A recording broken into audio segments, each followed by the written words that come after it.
어지럼증 환자분들이 오셨을 때 이 어지럼증이 첫 번째는 이제 증상인지 단순한 증상 아니면 이것이 어떤 질환을 의미하는 증상인지 이것을 감별하는 것이 어지럼증을 접근하는 데 있어서 가장 중요한 시작점입니다.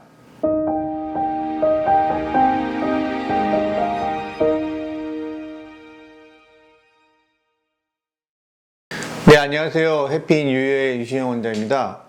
많은 환자분들이 이제 진료실에서 어지럼증을 주소로 오시면 진단명을 자꾸 이렇게 들으려고 하시는 경향이 있습니다. 그럼 당연한 어떤 요구사항일 수가 있는데, 실제 어지럼증 환자분들이 오셨을 때 우리 의사 선생님들도 이 어지럼증이 첫 번째는 이제 증상인지 단순한 증상, 즉 두통 이런 것들이 대표적인 증상이 될 수 있잖아요.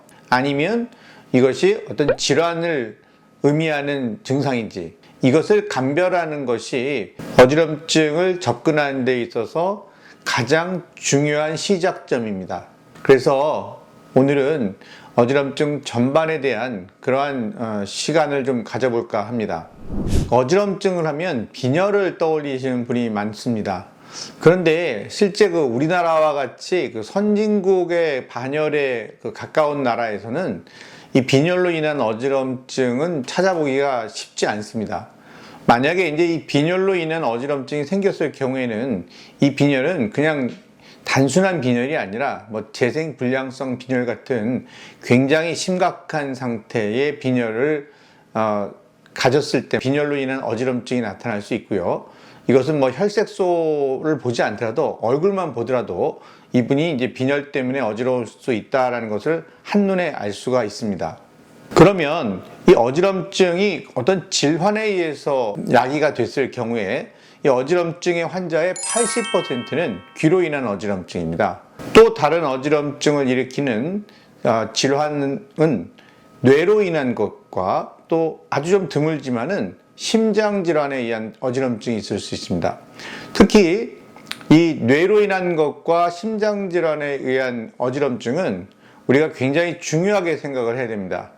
제가 귀를 전공을 하고 있지만은 이 귀로 인한 어지럼증은 빈도는 많지만 사실 이렇게 생명과 직결되는 부분은 아니지 않습니까? 그렇지만 이 뇌로 인한 어지럼증이나 심장에 의한 어지럼증은 사람의 생명을 앗아갈 수도 있기 때문에 빈도는 적지만 중요도가 굉장히 더 높다고 할 수 있습니다. 그래서 저희들이 어지럼증 환자가 오셨을 때는 이게 귀 때문에 어지러우신 건지 아니면 뇌 때문에 어지러우신 건지 아니면 이제 아무렇지도 않은 단순한 증상인지 이런 것들을 감별하는 것이 아까 시작점이라고 말씀을 드렸습니다. 어떤 경우에 저희가 뇌로 인한 어지럼증을 의심할 수 있는지가 상당히 중요한 얘기가 되겠죠. 뇌로 인한 어지럼증은 어지럼증 단독으로 오는 경우는 좀 드문 것이 특징 중에 하나입니다.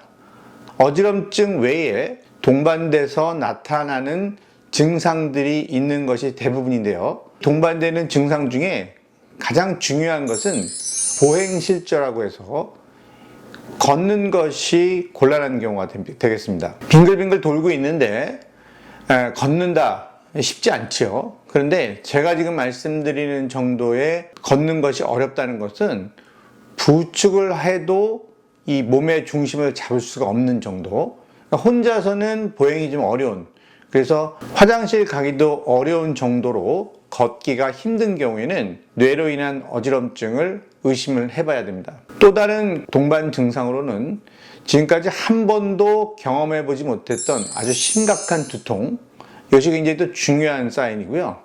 마비 증상이 있는데요. 한쪽의 얼굴에 표정이 좀 어눌해진다든지 손발의 감각이 좀 이상하다든지 한쪽만 이렇게 얼굴 한쪽만 땀이 나지 않는다든지 아니면 말씀하시는데 어눌해진다든지 말씀 자체가 환자분들만 아시는 거지만 머릿속에서 뭔가 이렇게 막 떠오르는데 단어가 떠오르는데 실제로 입으로는 나오지 않는 이러한 마비 증상이 동반이 되는 경우가 중추성 어지럼증, 뇌로 인한 어지럼증을 강력하게 의심을 해봐야 되는 것입니다. 심장질환에 의한 어지럼증은 부정맥 등이 있을 수가 있는데요. 이 부정맥이 있을 때는 순간적으로 뇌에 혈류를 보내지 못하기 때문에 이런 혈류 장애에 의해서 순간적으로 의식 소실을 동반하면서 어지럼증이 동반될 수 있습니다. 본론으로 들어가서요. 귀의 이상으로 나타나는 그 말초성 어지럼증, 이것이 이제 어떠한 것들이 있는지를 소개를 해드리도록 하겠습니다. 크게 4가지 정도를 말씀드릴 수가 있는데요. 이석증, 메니에르시병, 그리고 전정신경염. 또 하나는 그 반드시 귀질환이라고 할 수 없지만 감별을 해야 되는 편두통성 현운, 이렇게 4가지를 볼 수가 있겠습니다. 이 4가지 질환은 모두가 다 이 빙글빙글 도는, 실제로 본인이 눈을 뜨고 천정이나 사물, 벽을 봤을 때 이 빙글빙글 도는 증상을 느끼셔야 되는데, 이러한 것을 이제 회전성 어지럼증이라고 하고요. 가장 많은 빈도를 차지하는 이석증은 그 호발 연령대는 없습니다. 나이가 많이 들수록 이제 기관이 퇴화돼서 조금 더 빈도가 증가한다고 되어 있지만 어린아이들한테도 나타날 수 있고요.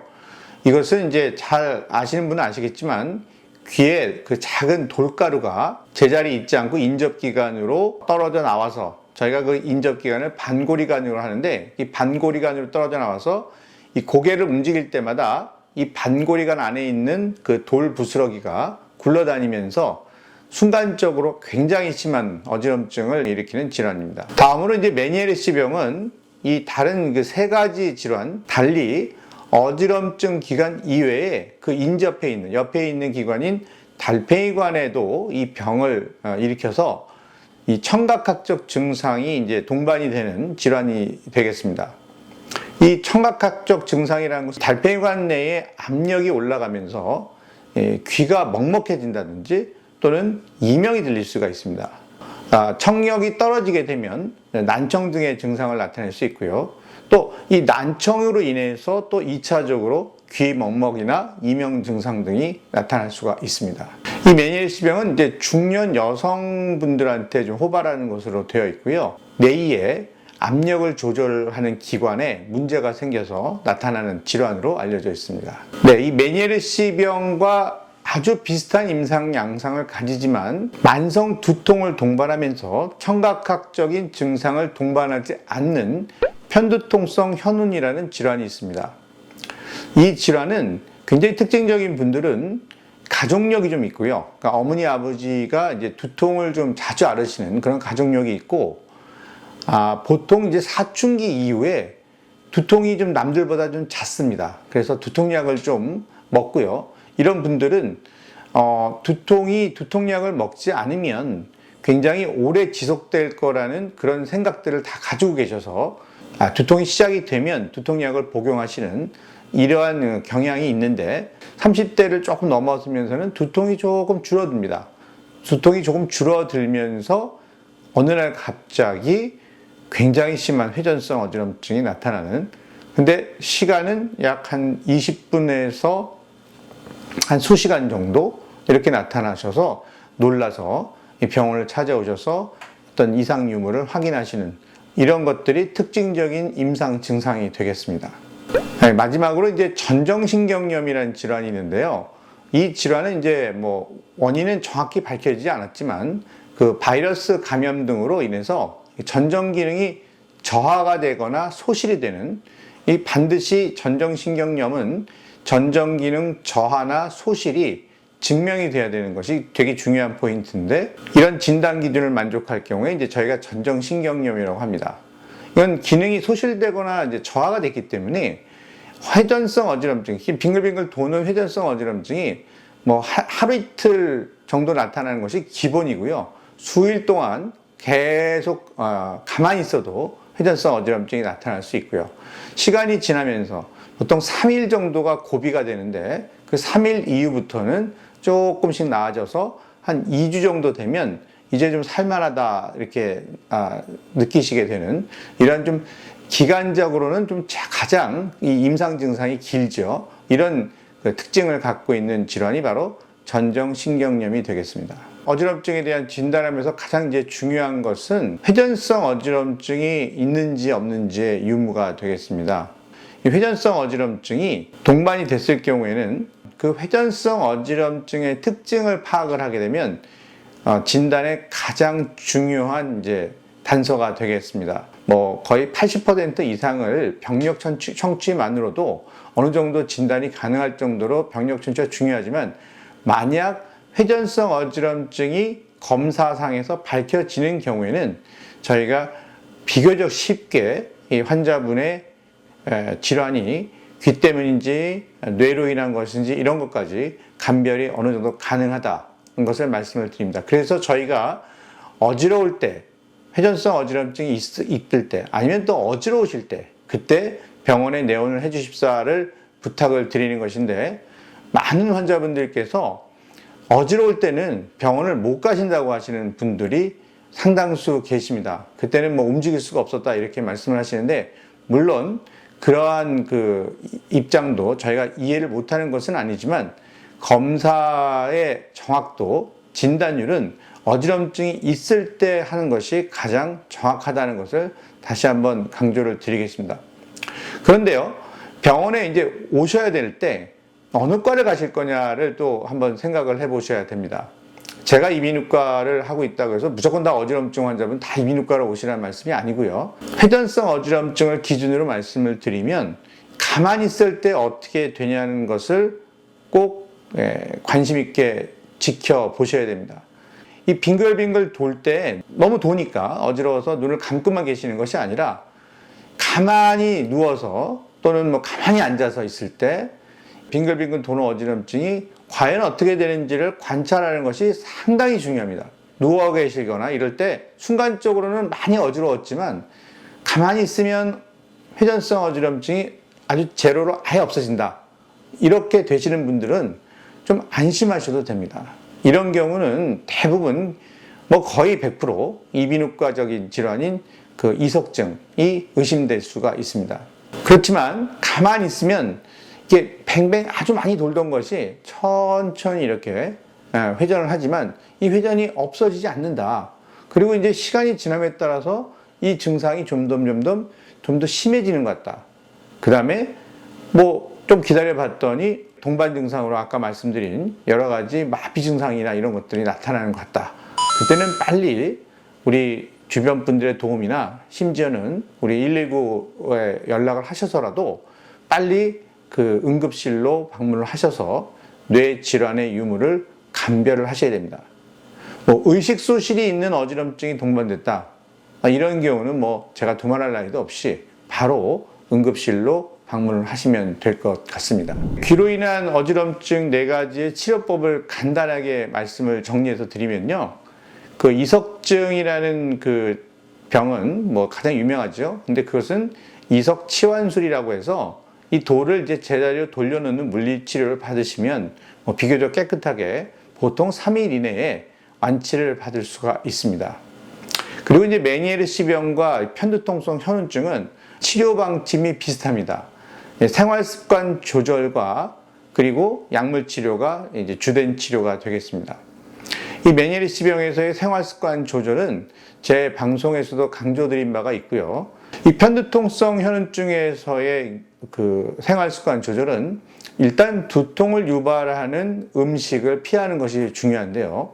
두통을 유발하는 음식으로 알려져 있는 것은 또 대표적으로 카페인이 되겠습니다.